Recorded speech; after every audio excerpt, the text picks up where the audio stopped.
AITA for telling my ex's sterile affair partner to have her own daughter if she wants to share cheerleading with one. I, 40F, and the mother of two amazing kids, a 10-year-old daughter and a 7-year-old son. Their father, my ex-husband, 44M, cheated on me years ago with Jen, 42F, who is now his wife. The affair shattered our family, and while I've done my best to move on for the sake of my kids, Jen continues to make things difficult. To start from the beginning, my ex and I were married for several years, and for the most part, I thought we had a good relationship. We had our kids, and we're building a life together. Sure, he traveled a lot for work, but I thought we were a team. Then Jen came into the picture. Jen wasn't some random woman. She was dating someone in my ex's friend group, and we crossed paths regularly at gatherings. Over time, she made an effort to get to know me, small talk at parties, following me on social media, even texting me occasionally about things like recipes or parenting tips. I thought she was just being friendly. I was completely blindsided when I found out she had been sleeping with my husband. I'll never forget the day I found out. My ex sat me down, looked me in the eye, and told me he was leaving me. Just like that. No warning, no attempt to fix things, he was done. He said he had fallen in love with Jen and wanted to start a new life with her. I remember feeling like the ground had been ripped out from under me. I had to pick up the pieces for the sake of our kids, who were too young to understand what was happening. To make things worse, Jen tried to play the victim. She claimed she didn't mean to hurt me, that she hoped we could all get along for the sake of the kids. She even suggested that we could be friends again someday. I was furious. How could she think we'd ever be friends after what she did? But I kept my composure because I knew my kids were watching. Fast forward to now.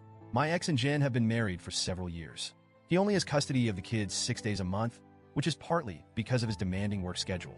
He travels out of state frequently, so this arrangement keeps the kids with the parent me most of the time. Jen has no biological children of her own. She and my ex made a point to tell me early on that she's sterile. I never asked, but they brought it up, hoping I'd share the kids more and encourage them to see Jen as a second mom. I made it clear from the start that I wasn't interested in co-parenting with Jen. She's not their mother, and she never will be.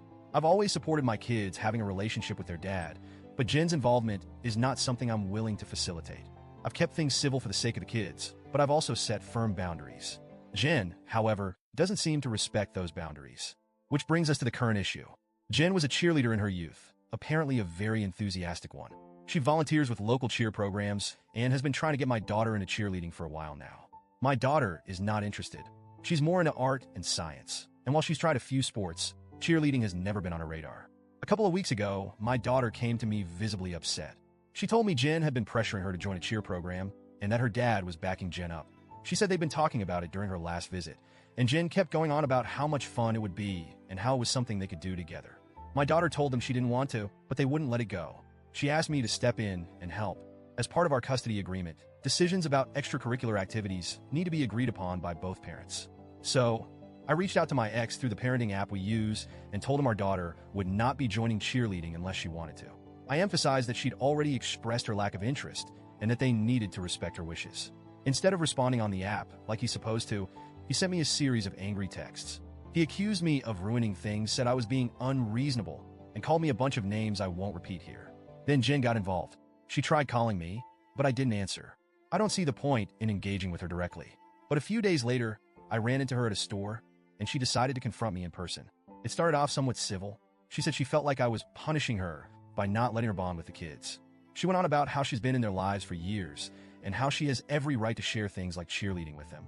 I told her, calmly at first, that she doesn't get to force my kids into activities they don't want to do. I said our daughter isn't interested in cheerleading, and that's the end of it. But Jen wouldn't let it go. She followed me around the store, practically pleading with me to understand her perspective. She started crying and said it's her dream to share cheerleading with a daughter. She said it hurts so much that she'll never have a child of her own to share those experiences with. I'd had enough.